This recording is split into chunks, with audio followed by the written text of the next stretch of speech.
एक घने जंगल के बीच एक ऊंचे पेड़ की सबसे ऊपरी शाखा पर एक गर्वीला और शक्तिशाली बाज रहता था। उसकी तेज नजरें, ताकतवर पंख और अड़िग शक्ति के कारण सभी उसे प्रशंसा की दृष्टि से देखते थे। हर दिन बाज आसमान में ऊंची उड़ान भरता, पेड़ों की चोटियों के ऊपर मंडराता और पूरे जंगल पर अपनी नजर रखता। उसकी ऊंची उड़ान और तीव्र गति के कारण वह अपने दुश्मनों से हमेशा दूर रहता। एक दिन शिकार की तलाश में बाज आसमान में मंडरा रहा था। तभी उसकी नजर नीचे जंगल में छिपे एक शिकारी पर पड़ी। शिकारी अपने कंधे पर धनुष लिए हुए था और उसकी पीठ पर बाणों से भरा एक तरकश टंगा हुआ था।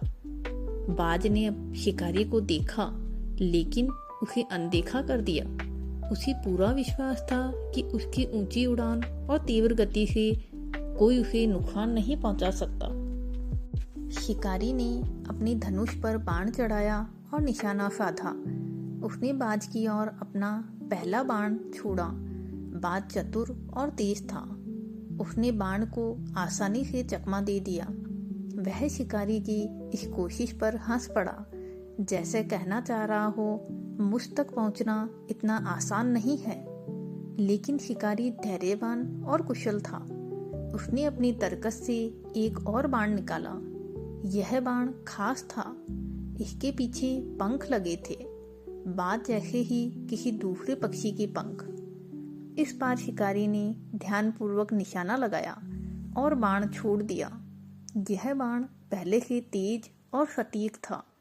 बाज कुछ समझ पाता इससे पहले ही बाण उसके सीने में आ धंसा। बाज की एक दर्द भरी चीख जंगल में गूंज उठी और वह आसमान से गिरते हुए एक खुली जगह पर आ गिरा। जमीन पर पड़े हुए बाज ने अपने सीने में धंसे बाण को देखा।